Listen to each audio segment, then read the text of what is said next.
નમસ્કાર વિદ્યાર્થી મિત્રો, આપણે ડિગ્રી ઓફ કમ્પેરિઝનનો અભ્યાસ કરીએ છીએ. ડિગ્રી ઓફ કમ્પેરિઝનમાં આપણે પોઝિટિવ ડિગ્રી વિશે ફરીથી થોડું વિશેષ જોઈશું. તો પોઝિટિવ ડિગ્રીમાં આપણે જોયું, દાખલા તરીકે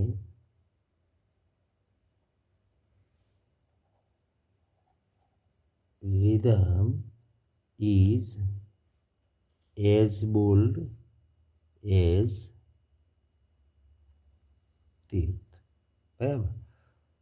તો rhythm is as bold as તીર્થ. હવે આને આપણે ધારો કે નકાર બનાવવું હોય તો rhythm is not so bold as તીર્થ.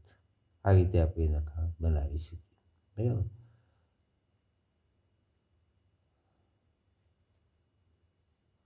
દાખલા તરીકે this bag is as large as that bag. બરાબર? હવે એને નકાર બનાવું. this bag is not so large as that bag. તો જ્યારે આપણે પોઝિટિવમાં હકાર વાક્ય હોય તો એઝ અને નકાર હોય તો સો એઝ મૂકી શકાય છે. આ નકાર, આ હકાર વાક્ય માટે. બરાબર? હવે એ જ રીતે આપણે બીજું વાક્ય ધારો કે લખવું હોય. નકાર વાક્યમાં એક એની રચના છે, નો અધર એઝ એટલે કે ના જેટલું બીજું કંઈ નહીં. ના જેટલું બીજું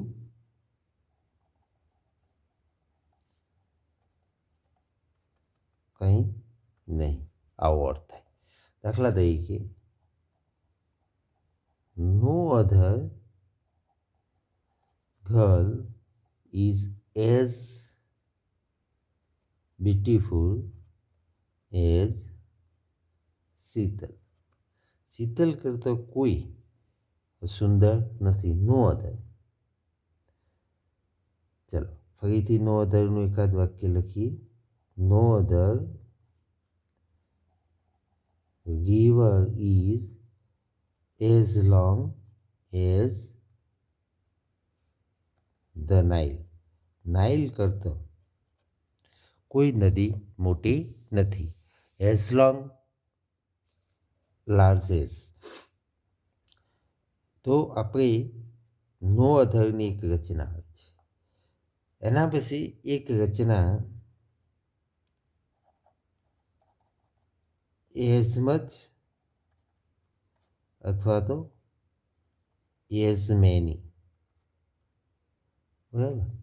દાખલા તરીકે he earn as much as you અથવા તો he has as many pens as she. એને આપણે નકાર લેવું હોય, દાખલા તરીકે નકારમાં એટલે નેગેટિવમાં, તો Raj does not earn as much as you do. અથવા તો Raj does not has as many as he has.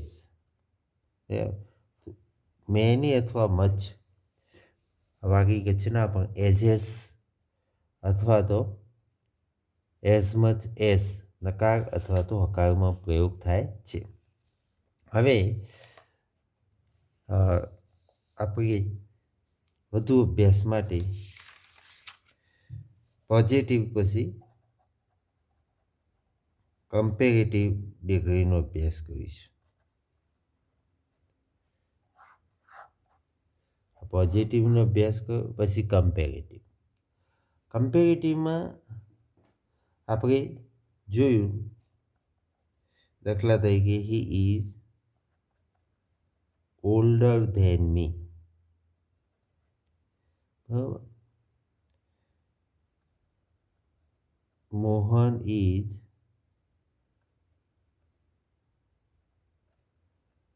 કાઇન્ડર than Meena. ના કરતો વધુ દયાળુ છે. ના કરતો એક કરતો બીજું વધુ છે એવા અર્થમાં. દાખલા તરીકે she is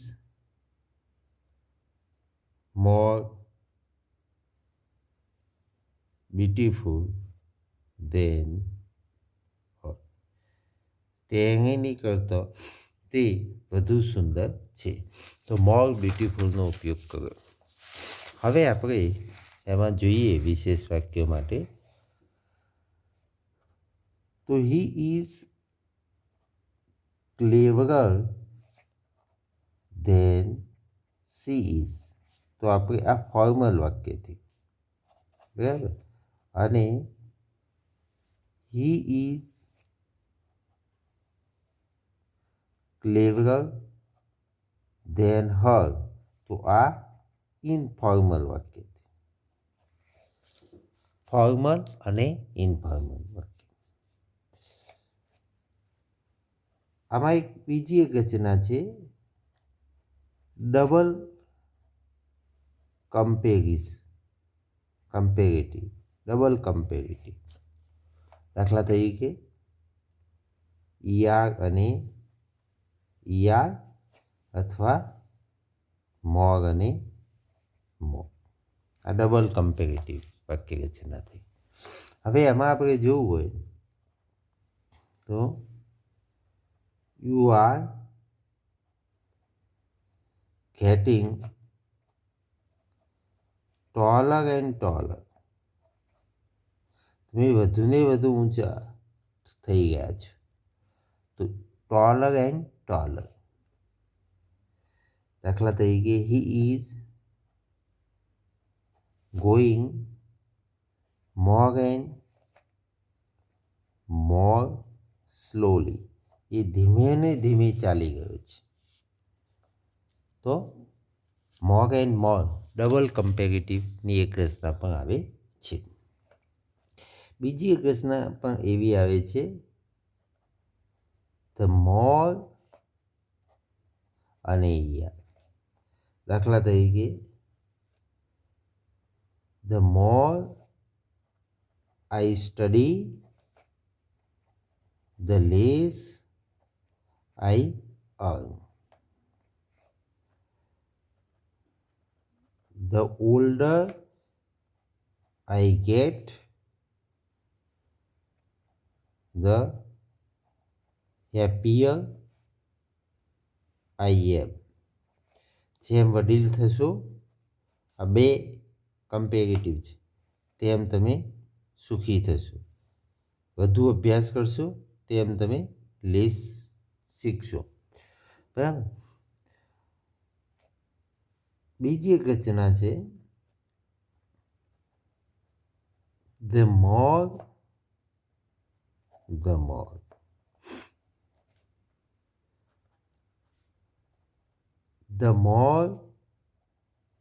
money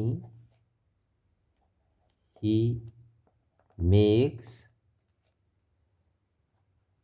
the more useless thing he buys. એટલે જેમ વધુ પૈસા કમાવશો એમ વધુ નકામી ચીજો ખરીદશો. ધ મોર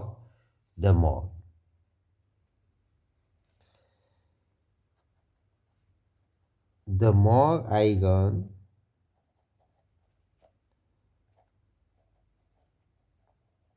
the more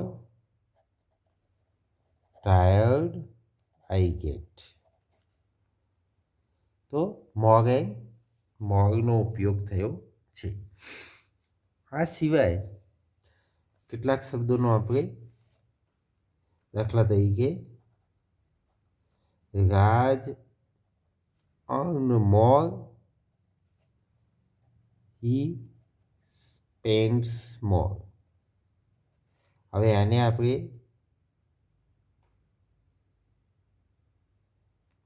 બનાવીએ કમ્પેરેટિવ, તો the more Raj earn, the more he spend.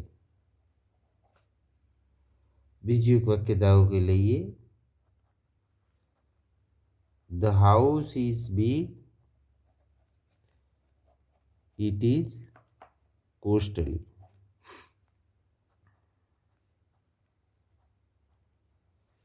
The bigger the house is,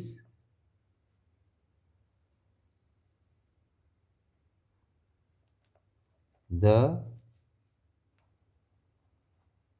costlier it is. ત્રીજું વાક્ય, he eat fast, he digest less. તો the faster he eats, the lesser he digest.